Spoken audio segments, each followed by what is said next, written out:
استمر اللاعب الدولي الجزائري يوسف بلايلي مساء الأحد في الإبهار مع فريقه الجديد أجاكسيو الفرنسي، وتعادل فريق أجاكسيو بهدفين لمثليهما مع المضيف نادي نانت في مباراة لعبت برسم الجولة 15 من عمر البطولة الفرنسية.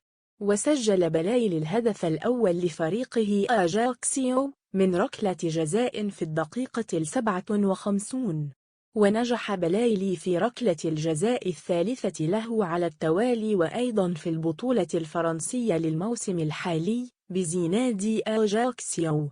وصنع بلايلي الهدف الثاني لفريقه أجاكسيو في مرمى نادي نانت بتمريرة حاسمة في الدقيقة 66، ورفع متوسط الميدان الهجومي بلايلي غلته إلى 3 أهداف وتمريرتين حاسمتين بألوان فريق أجاكسيو في منافسة الليغ 1 نسخة من 2022 إلى 2023، فضلا عن حيازته رصيد تمريرتين حاسمتين مع نادي بريست الذي استهل معه الموسم الجديد 5 تمريرات في المجموع.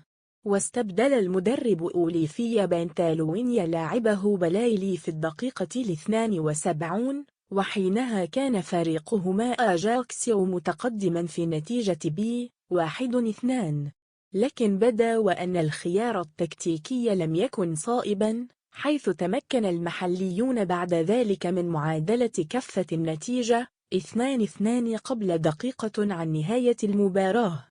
وسيركن يوسف بلايلي إلى الراحة لمدة 1.5 شهر بسبب توقف المنافسات المحلية بفرنسا إلى غاية 28 من ديسمبر المقبل نتيجة مشاركة منتخب الديك في كأس العالم بقطر. ولكن على مستوى المنتخبات يشارك يوسف بلايلي مع الخضر في ودية مالي والسويد مساءي الأربعاء والسبت المقبلين.